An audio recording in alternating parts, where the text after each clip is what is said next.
So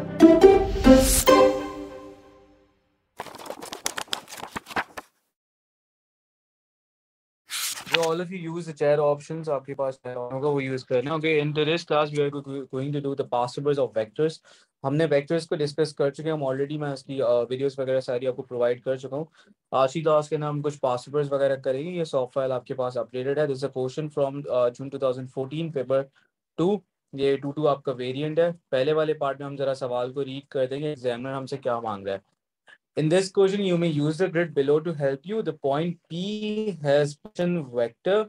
Position vector आपको given है इसका P वाले का. This is already given. और the point Q has a position vector. ये आपके पास ये रहा. Find PQ. आपको PQ निकालना है. मैंने बोला था जब आपको position vector दोनों के given हो तो the formula becomes. अगर मुझे PQ की वैल्यू निकालनी है, so PQ equals to OQ minus OP. So the value of OQ is 8 minus 3. OP की वैल्यू है 4 and 2, तो ये आपके पास आ जाएगा 4.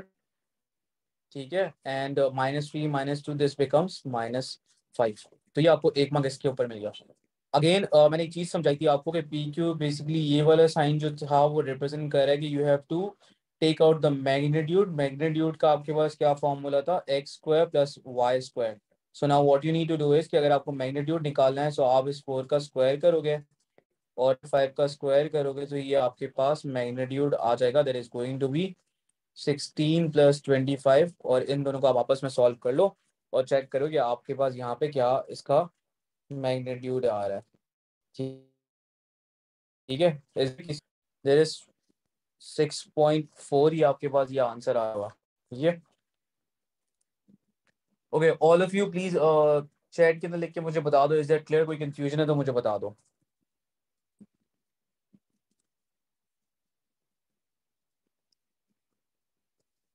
ओके, लास्ट वाले थर्ड वाले पार्ट के अंदर वो आपसे कह रहे हैं कि find the equation of the line P Q.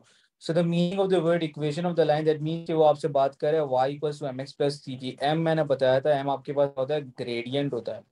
So if I want to find the gradient of P Q के अंदर मुझे बात ये पता है कि पी क्यू ये रहा 4 - 5. मैंने आप लोगों को जब कॉलम वेक्टर्स करा रहा तो बताया था this is x and this is y. तो अगर मुझे इसका ग्रेडियंट निकालना होगा, सो ग्रेडियंट का फॉर्मूला क्या होगा कि y की जो भी वैल्यू होगी -5/4. So this will become it's gradient -1.25. अब आपके पास m के अंदर आप पुट कर सकते हो -1.25. आपने m की वैल्यू की जगह पे -1.25 पुट करा दिया. सही है. और अब आपको c की वैल्यू निकालनी है. तो आप देखो कि पोजीशन वेक्टर का मतलब मैंने बताया था कि वो होता है कि coordinates of p. So whether you can put the coordinates of p. Coordinates of p का मतलब है कि 4,2 की वैल्यू पुट करो. This x and this is y की जगह के ऊपर 2 पुट करवाना है.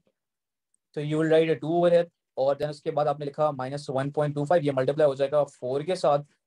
ठीक है, और इनको कंप्लीटली सॉल्व करवाने के बाद आपके पास यहाँ पे वैल्यू आ जाएगी c की. There will be 7. So the final equation will become y = -1.25 + 7. ये आपको 2 मार्क्स इस बात के मिल जाएंगे. ठीक है, hope this thing is clear. Now given that q is the midpoint of the line PR, find the coordinates of r. बड़ी इंपॉर्टेंट बात बोली गई है यहाँ पे कि given that q is the midpoint of PR. मैं जरा इसको थोड़ा सा एक्सप्लेन करता हूँ यहाँ पे ताकि आप लोग समझ सको कि क्या कहना चाह रहा है. Let's say for example let's say कि ये आपके पास, कहीं मैं एग्जांपल के तौर पर बता रहा हूँ कि ये आपके पास लेट्स से पी आर है. ठीक है, पी आर ये बिल्कुल सेंटर में आपके पास लाई कर रहा है क्यू. ठीक है, यही बोला गया. Is there any confusion? किसी को कोई मसला है यहाँ पे तो प्लीज मुझे बता दो. All of you, is it clear? यहाँ तक कोई मसला है?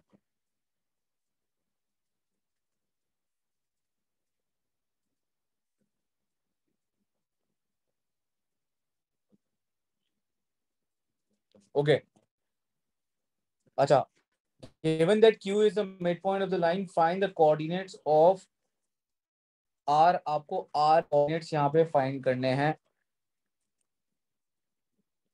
The meaning of the word r के कोऑर्डिनेट्स का मतलब है you are supposed to find the value of OR. आपको यहाँ पे OR की वैल्यू यहाँ पे फाइंड करनी है. सो अब यहाँ पे क्या करोगे, what is the value of P R की वैल्यू गिवन है आपको, पी क्यू की वैल्यू ऑलरेडी गिवन है यहाँ पे। I am also writing the value of P Q which is 4 and -5 in this case. अच्छा, ये आपके पास वैल्यू है पी क्यू की। सो हम अगर इक्वेशन बनाए पी आर से, so the equation will become P R equals to O are minus O P, right. हमसे ये बोला गया है given that Q is the mid point, so that means कि अगर मैं यहाँ पे पी क्यू को मल्टीप्लाई कर रहा हूँ किसके साथ, 2 के साथ, so it becomes P R and then OR minus OP. So I know the value of PQ which is already given, जो कि मैं निकाल चुका हूँ ऊपर 4 - 5। OR की वैल्यू मुझे फाइंड करनी है, OP की वैल्यू ऑलरेडी मुझे गिवन है ऊपर सवाल के अंदर, दैट इज 4 and 2। तो मैं यहाँ पे पुट करूंगा and then I shift on that side, OR equals to this will multiply 2 × 4 होगा और 2 × -5 होगा, दिस बिकम्स 8 and -10। और ये जो आपके पास 4 और 2 था यहाँ पे आगे क्या हो जाएगा, प्लस हो जाएगा। So now it becomes 8 + 4 it becomes 12 और -10 + 2 it becomes -8। So now the coordinate जो पोजीशन वेक्टर होता था वही आपका कोऑर्डिनेट होता था। So this become 12, -8। तो ये आपको 2 मार्क्स मिले। Is there any confusion? कोई कंफ्यूजन है तो मुझे बता दो।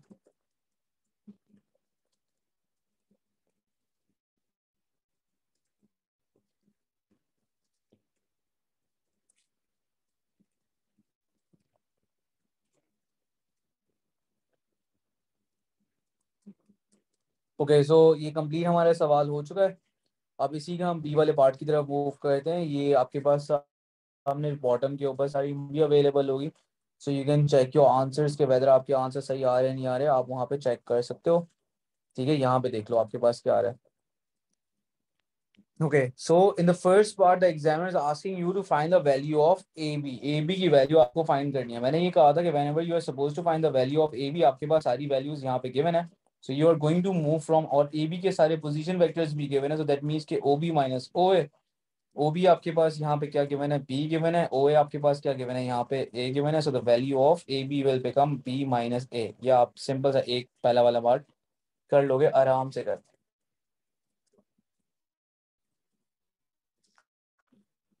सो second part you are suppose to find the value of A C. A C के लिए उसने एग्जामिनर ने हिंट आपको क्या है, in the diagram triangles O A B and O C D are similar. A C आपका है ओ ए to be C की वैल्यू दे दी कि बी सी की वैल्यू है आपके पास 4a - b। ए सी वैल्यू आपको निकालनी है। मैं थोड़ा सा इसे निकाल लिया। What I am supposed to do if I want to move from A to C, I will move first A B and then B C.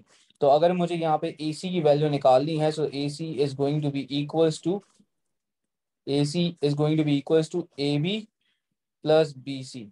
A B की वैल्यू मैं ऑलरेडी निकाल चुका हूँ, B minus A, and B C की value ऊपर मुझे given है सवाल के अंदर 4a minus B. So now that is going to be, ये आपके पास बी से बी ऑब्वियसली कैंसिल हो जाएगा, तो ये आपके पास 3 है, तो ये आ जाएगा। ठीक है,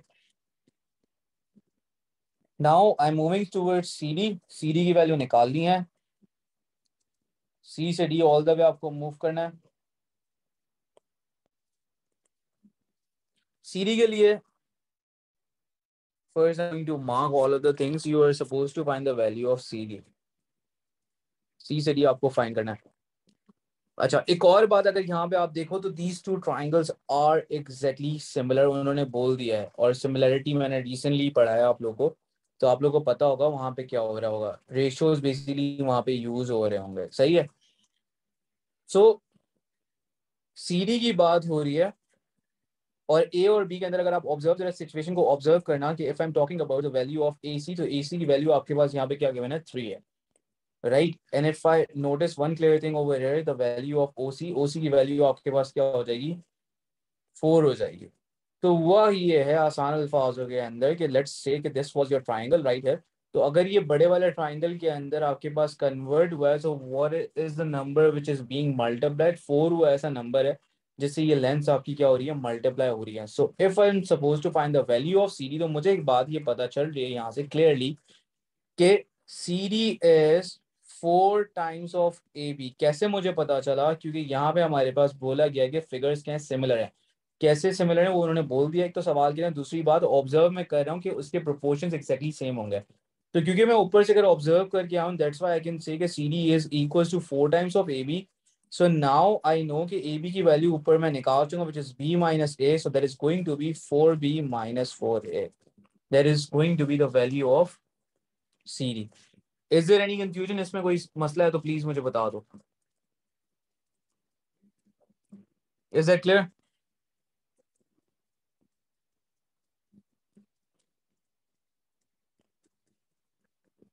ओके, लास्ट में हमसे बोला गया है the perimeter of triangle O A B, the perimeter of triangle O C D. ये बेसिकली रेशोज की बात हो रही है।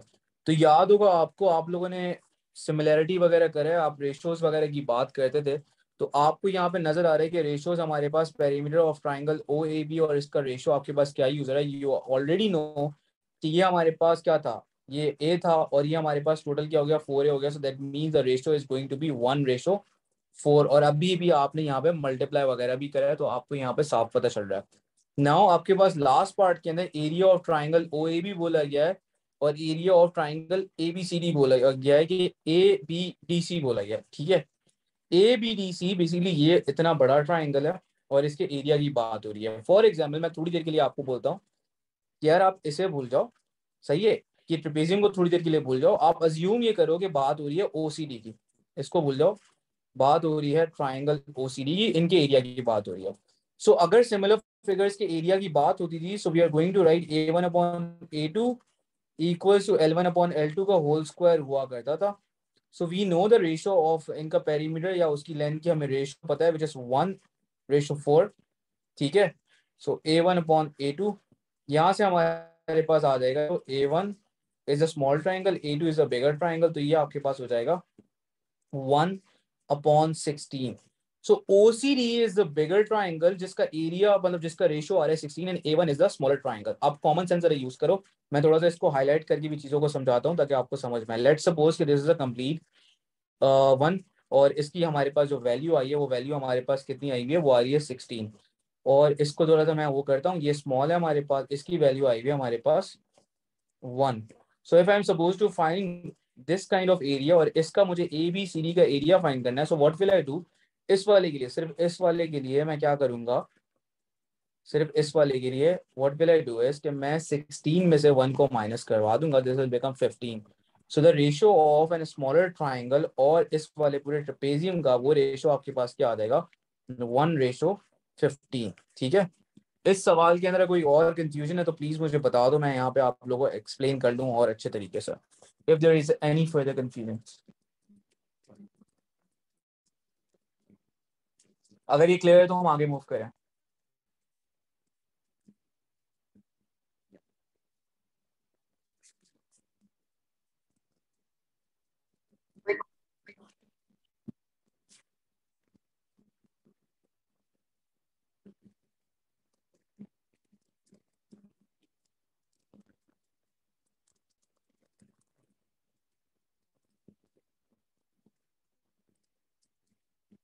Okay, I am going to repeat it one more time. हमने करा यहाँ पे ये है कि वी हैव ऑलरेडी, हमने जो कोशिश ये करी है कि ट्राइंगल ओ ए बी और ट्राइंगल ओ सी डी की मैंने यहाँ पे बात करी है। सो जब कभी दो ट्राइंगल्स एक दूसरे के साथ सिमिलर होते हैं या कोई भी सिमिलर फिगर्स होते हैं, तो इनके एरिया का जो रिलेशन होता है वो होता है a1/a2 इक्वल्स टू l1/l2 का होल स्क्वायर, राइट।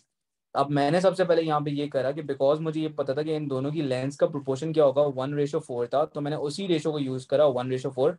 ये हमारे पास स्मॉलर वाले की लेंथ थी 1, और ये हमारे पास बिगर वाले की लेंथ थी 4।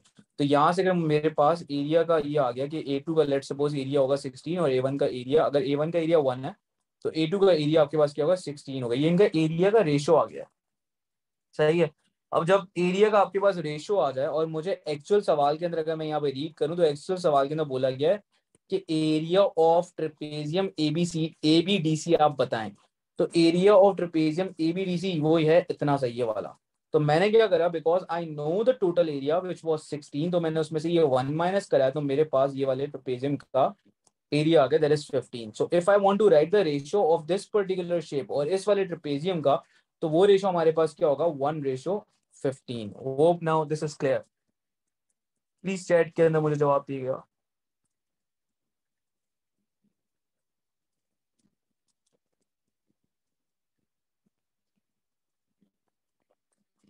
Okay, now we are moving forward towards the next question. This was of June.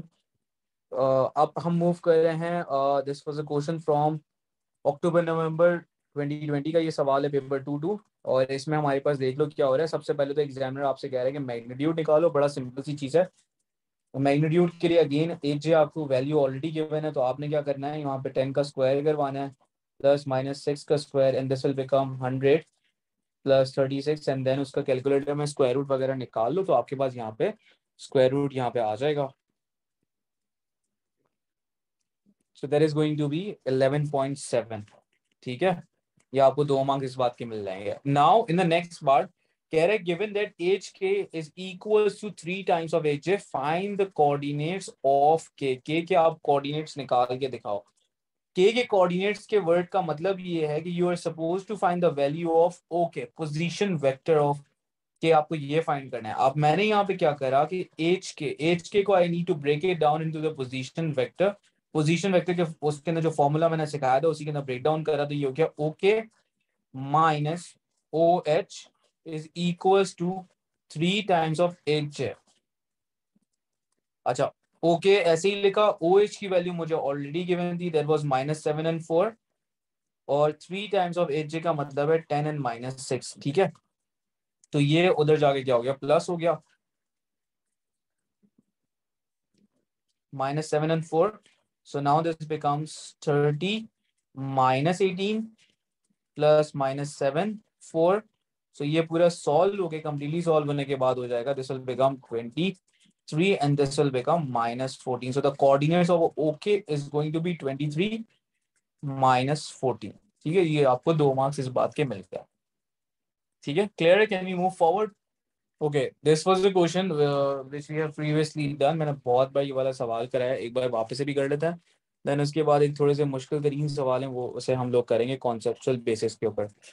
Okay, in the first part, the examiner is asking you to find the value of OC. O से लेकर आपको C तक जाना है. So this is your vector. आपने double arrow again बनाया.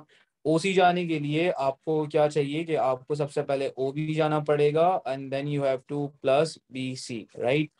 क्या क्या वैल्यूज आपको गिवन है. BC का आपको यहाँ पे रेशो गिवन है. Obviously this is a parallelogram. मैं लास्ट टाइम बता चुका हूँ कि पैरेललोग्राम की एक प्रॉपर्टी ये होती है कि ये दोनों साइड्स की लेंथ भी इक्वल है, डायरेक्शन भी इन दोनों का एग्जैक्टली सेम है. पैरेलल लाइन से तो इन दोनों की लेंथ, जो भी लेंथ आपके पास OA की होगी, मतलब जो भी वैल्यू OA की होगी, that is the value of BC. So BC is going to be Q. आपको ये पता है. अब बात करते हैं OB की, बिकॉज यहाँ पे OA की वैल्यू आपको गिवन है P और AB आपको यहाँ पे ऑलरेडी फाइंड करना है because I am suppose to find the value of OB. तो AB के लिए क्या होगा, रेशो गिवन है OA ratio AB.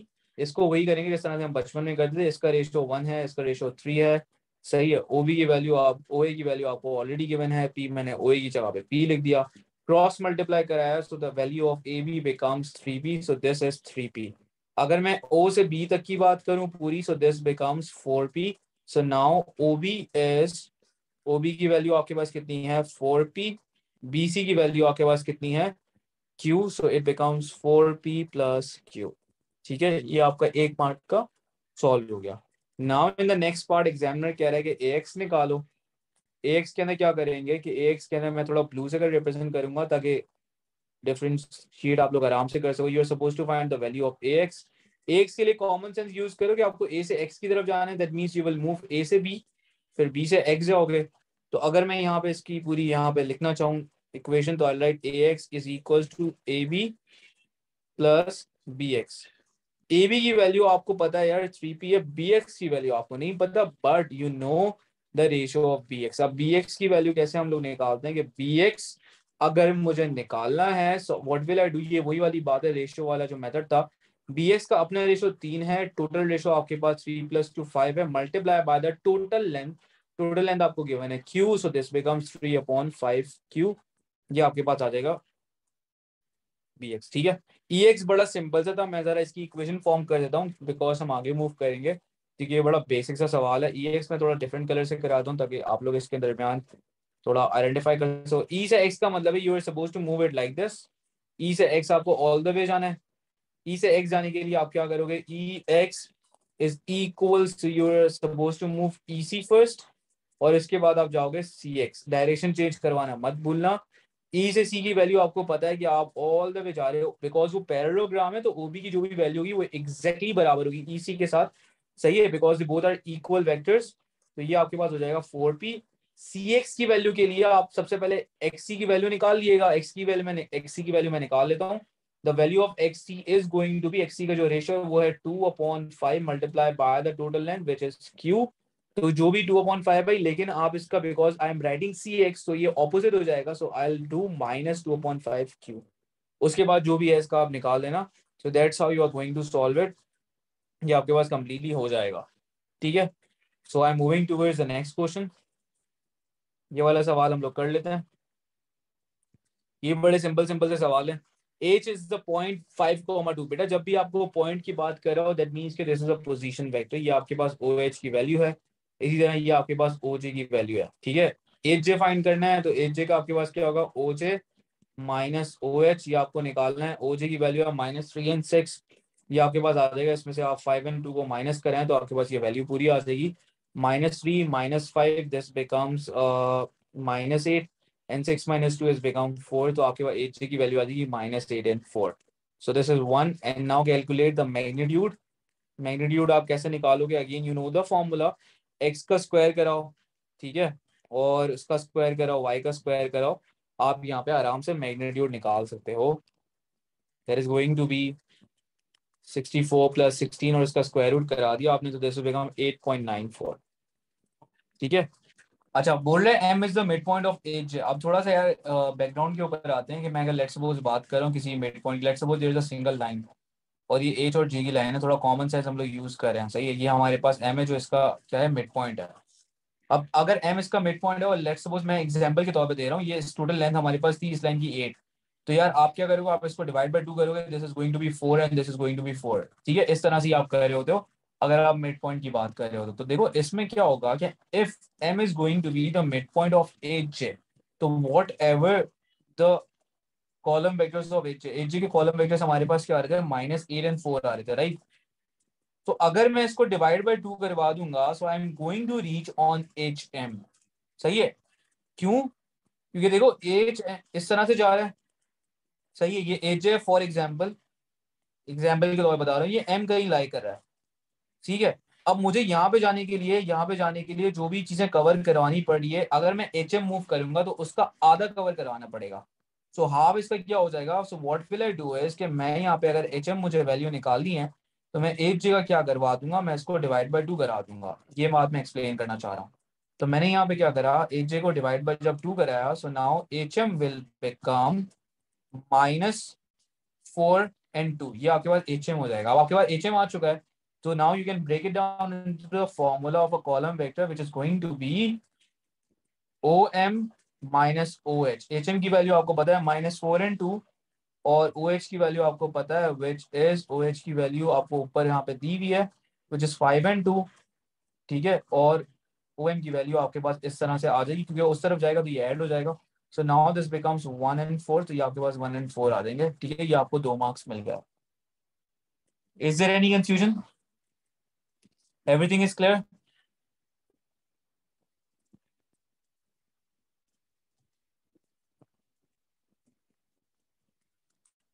This question of October 2020 का ये सवाल है और पेपर 2 है। अब जरा इसको सॉल्व करते हैं। आप देखो तुम लोग के साथ मसला ये है कि जैसे ये वाला शेप देखोगे तो बहुत सारे लोग, majority of people will think कि this is a difficult question, हम छोड़ देते हैं, इस तरह से कर लेते हैं। बेटा इसको इस तरह से छोड़ के मत करना, बहुत सिंपल सी चीज़ें होती हैं। ज़रा थोड़ा सा आप रीड आउट करना सीखो और थोड़ा उसको एब्जॉर्ब करो। बहुत ईजी सवाल है, आराम से आप लोगों से हो जाएगा। मैं करवाता हूँ, देख लो। देखो पहले इसको सवाल को रीड करते हैं। The diagram show the shape made from 7 identical equilateral triangles. Equilateral triangles means the length is exactly same. Length same होगी, डायरेक्शन आपके पास एग्जैक्टली सेम होगा, वो बन जाएंगे equal vector. Express as simply as possible in terms of P and or Q, you are supposed to find out the value of FB। FB की आपको पूरी value find करनी है, ये रहा FB, ये रहा।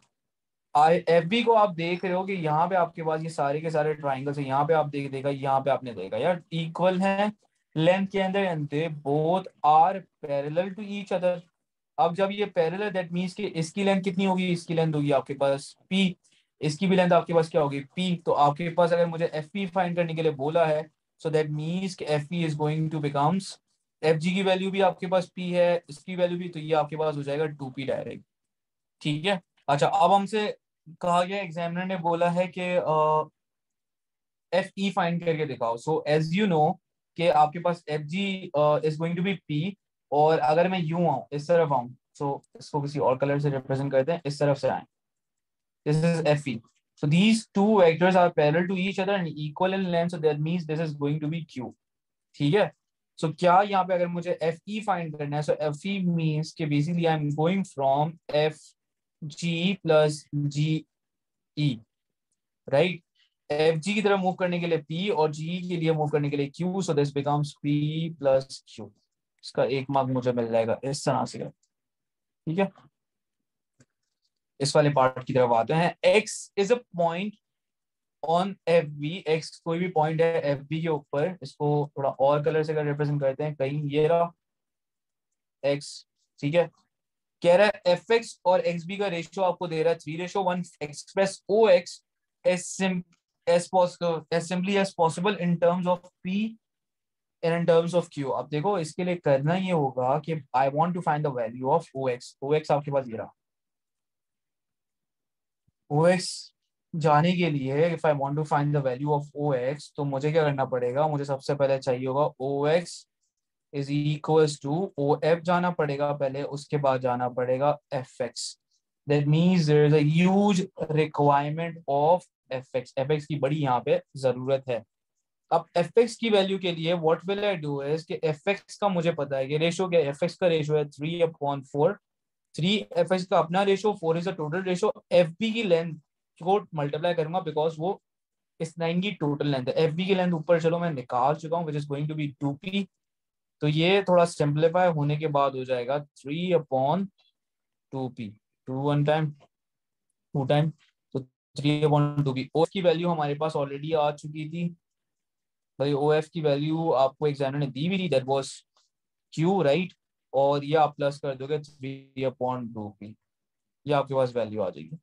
Is that clear everyone? किसी को यहाँ पे कोई कंफ्यूजन है तो प्लीज मुझे बता दो। So you're going to write this thing 3/2p plus q, इसके आपको 2 मार्क्स मिल जाएंगे।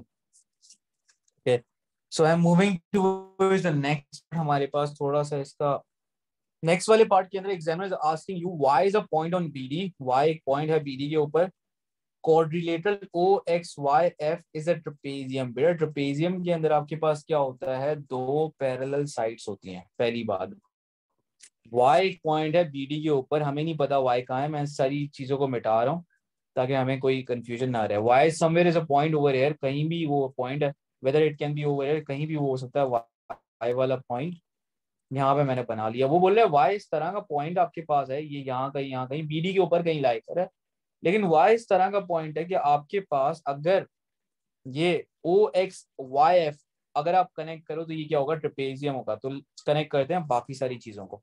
वी विल कनेक्ट एक्स से समवेयर अराउंड हियर। मुझे पता है एक्स का, तो क्योंकि श्योरिटी है बिकॉज इट इज 3:1, तो मुझे पता होगा समवेयर ये अराउंड यहाँ कहीं होगा। ठीक है, आई कैन रफली mark the x over here because ratio known था।